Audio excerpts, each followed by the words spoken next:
Good morning दोस्तों, मैं शिवम वाजपेयी आपका इंडियन रोजगार चैनल पे स्वागत करता हूँ।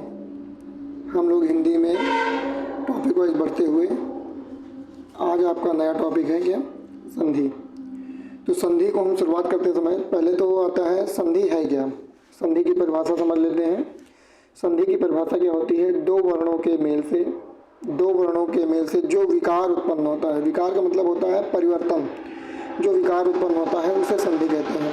ठीक है दोस्तों, संधि की परिभाषा में क्या हो जाएगा कि दो वर्णों के मेल से जो विकार उत्पन्न होता है उसे क्या कहते हैं, संधि कहते हैं। ठीक है, संधि की प्रकार की अगर हम बात करेंगे तो संधि के प्रकार के कितने भाग होते हैं। संधि को मुख्यतः तीन प्रकार से बांटा जा सकता है। कौन कौन से तीन प्रकार हो सकते हैं भाई? तीन प्रकार हो सकते हैं। पहला आपका हो सकता है स्वसंधि, दूसरा हो सकता है आपका विसर्ग संधि, व्यंजन संधि, और तीसरा आपका हो सकता है विसर्ग संधि। ठीक है, ये आपका देखिए, जैसे पहले स्वर संधि हो गया, स्वर संधि के बाद आपका व्यंजन संधि हो गया, व्यंजन संधि के बाद आपका विसर्ग संधि हो गया। ठीक है, अगर इसी क्रम में बढ़ते हुए हम स्वर संधि की परिभाषा की बात करेंगे तो स्वर संधि क्या होती है भाई? स्वर के बाद स्वर के आने से जो विकार उत्पन्न होता है उसे क्या कहते हैं, स्वर संधि कहते हैं। ठीक है भाई, अब स्वर संधि के स्वर के बाद स्वर आने से जो विकार उत्पन्न होता है उसे स्वर संधि कहते हैं। कैसे देख लेते हैं भाई। जैसे यहाँ पे एक शब्द लिखा है विद्यालय।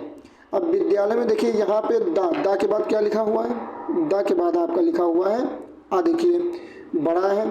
ठीक है, अब देखिए यहाँ पे भी क्या है, बड़ा के बाद कौन सा मिल रहा है, बड़ा के बाद भी क्या मिल रहा है आपका, आ मिल रहा है।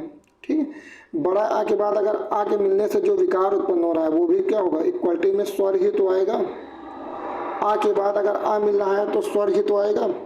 ठीक है, तो स्वर संधि का मतलब यही है कि स्वर के बाद स्वर के आने से जो विकार उत्पन्न होता है उसे क्या कहते हैं, स्वर संधि कहते हैं। समझ में आया?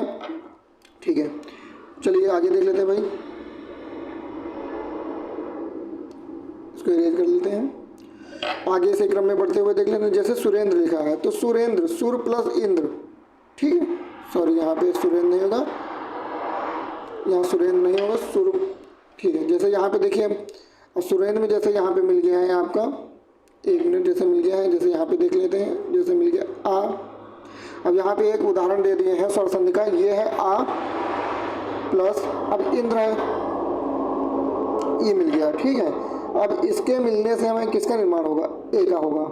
ठीक है, ये गुण स्वर संधि का एक उदाहरण यहाँ पे दे दिया गया है। सुरेंद्र जैसे आ के साथ ए मिलने से ए का बोध हो रहा है, इसी प्रकार यहाँ पे सुरेंद्र हो जाएगा। यहाँ भी कौन सी संधि हो जाएगी भाई, स्वर संधि हो जाएगी, क्योंकि स्वर के बाद स्वर का मेल हो रहा है। स्वर के बाद स्वर के मेल से जो विकार उत्पन्न होता है उसे क्या कहते हैं, स्वर संधि कहते हैं। क्लियर हुआ इतना? ठीक है, इसी क्रम में आगे बढ़ते हुए देख लेते हैं भाई, एक दो उदाहरण और लेते हैं। जैसे यहाँ पे ले लिया हमने, एक ले लिया देवालय, एक मिनट, जैसे ले लिया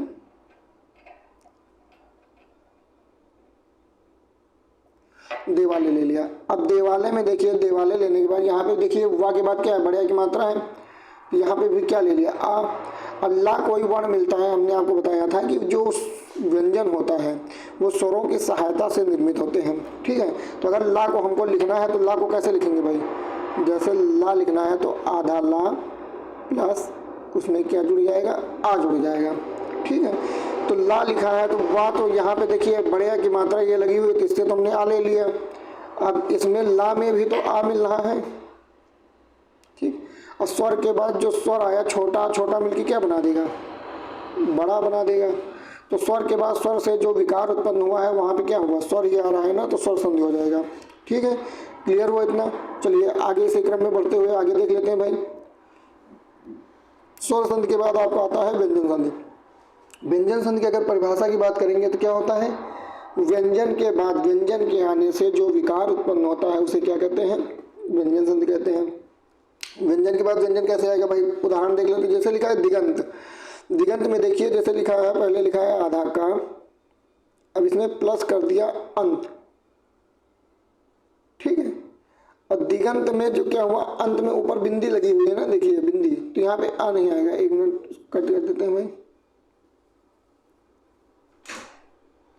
ठीक है, तो दिगंत, दिक प्लस अंत अगर जोड़ लेंगे तो क्या हो जाएगा, व्यंजन के बाद व्यंजन आ गया तो क्या हो गया, इसका तीसरे वर्ण में परिवर्तन हो गया है गा में, का तीसरे वर्ण में परिवर्तन हो गया है, गा आ गया। अब देखिए यहाँ पे दिगंत आ रहा है, ठीक है, का तीसरे वर्ण में परिवर्तन हो गया है। इसी क्रम में अगर आगे हम बात करेंगे तो जैसे ये आपका लिखा हुआ है उज्ज्वल,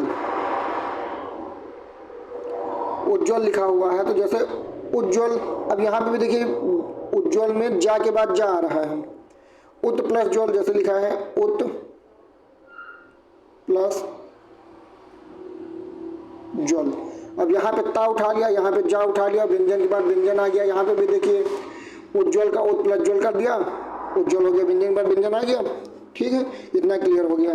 चलिए आगे इसी क्रम में देखते हैं, परिभाषा एक बार फिर से रिपीट कर लेते हैं। क्या होगी भाई, व्यंजन के बाद व्यंजन के आने से जो विकार उत्पन्न होता है उसे क्या कहते हैं, व्यंजन संधि कहते हैं। इसी क्रम में अगर वर्णों की बात करेंगे तो इसमें आ जाएगा विसर्ग संधि। अगला पार्ट क्या हो जाएगा, विसर्ग संधि। विसर्ग संधि की परिभाषा में क्या होगा भाई, विसर्ग के बाद अगर जो स्वर आए या व्यंजन आए उससे जो विकार उत्पन्न होता है उसे क्या कहते हैं, विसर्ग संधि कहते हैं। विसर्ग संधि में परिभाषा में आप क्या लिखे हैं, विसर्ग संधि के बाद किसी स्वर या व्यंजन के आने से जो विकार उत्पन्न होता है उसे क्या कहते हैं, विसर्ग संधि कहते हैं। उदाहरण के तौर पर जैसे लिखा हुआ है आपका निश्चल, क्या लिखा हुआ है, निश्चल। अब देखिए निश्चल में क्या है, देखिए नी, अब ये आ गया। अब नी के बाद क्या आएगा, छल आएगा। हमने क्या कहा, अगर विसर्ग के बाद स्वर आए या व्यंजन आए उसके बाद जो विसर्ग विकार उत्पन्न होगा उसे क्या कहेंगे, विसर्ग संधि। अब यहाँ पे देखिए विसर्ग, ये है आपका विसर्ग सॉरी, ये आपका विसर्ग है। विसर्ग के बाद देखिए व्यंजन आ रहा है, तो इससे जो विकार उत्पन्न होगा वो कौन संधि होगी, विसर्ग संधि हो जाएगी। इसी क्रम में देखिए, इसी क्रम में एक आता है जैसे निस्तार। अब निस्तार में क्या है, जैसे लिखा है हमने नी, ठीक है, प्लस तार। अब निस्तार में देखिए यहाँ पे भी विसर्ग आ रहा है, विसर्ग के बाद व्यंजन आ रहा है, तो जो विकार उत्पन्न होगा उसे क्या कहेंगे, विसर्ग संधि कह देंगे, ठीक है।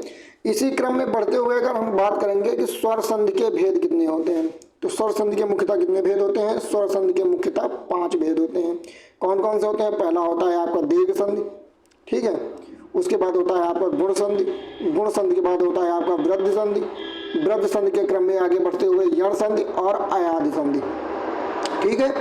इन 5 संधियों की विस्तृत क्लास आपकी अगले दिन प्रोवाइड कराई जाएगी, ठीक है। तो एक बार हम पुनः शुरू से रिपीट कर लेते हैं, एक मिनट भाई रुकिए, एक बार पुनः शुरू से रिपीट कर लेते हैं। जैसे पहले हमने आपको बताया है संधि क्या होती है, संधि होती है 2 वर्णों के मेल से जो विकार उत्पन्न होता है उसे क्या कहते हैं, उसे संधि कहते हैं। संधि की अगर प्रकार की बात करेंगे तो संधि कितने प्रकार की होती है, संधि होती है 3 प्रकार की।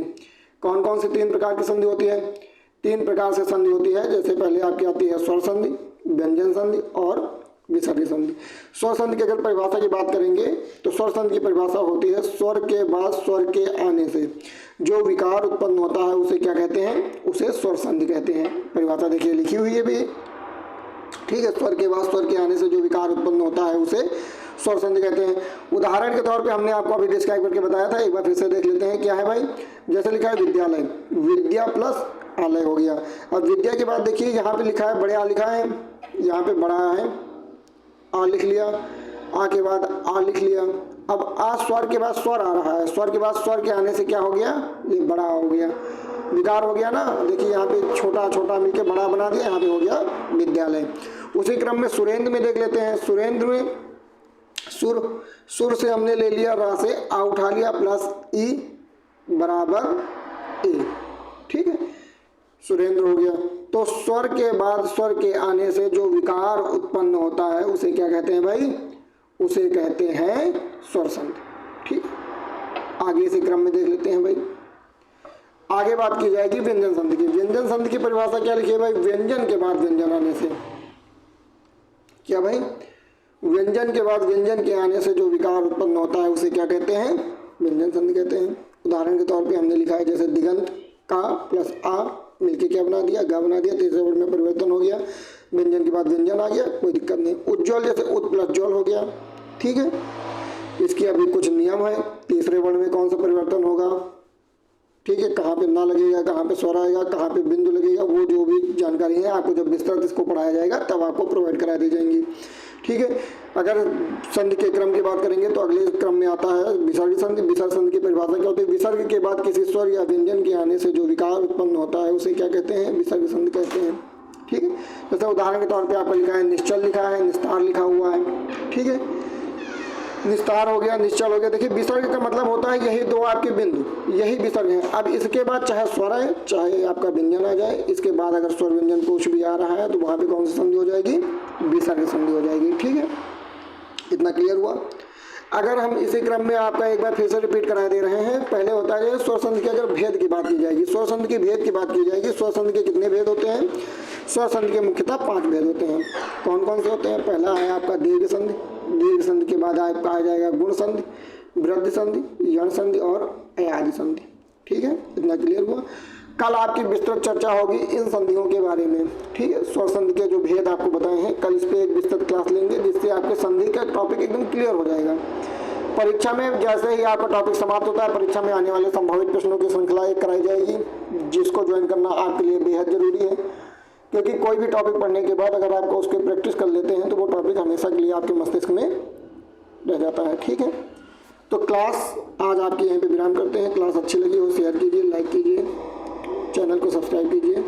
मिलते हैं आपसे कल, तब तक के लिए खुश रहिए, मस्त रहिए। ठीक है, धन्यवाद।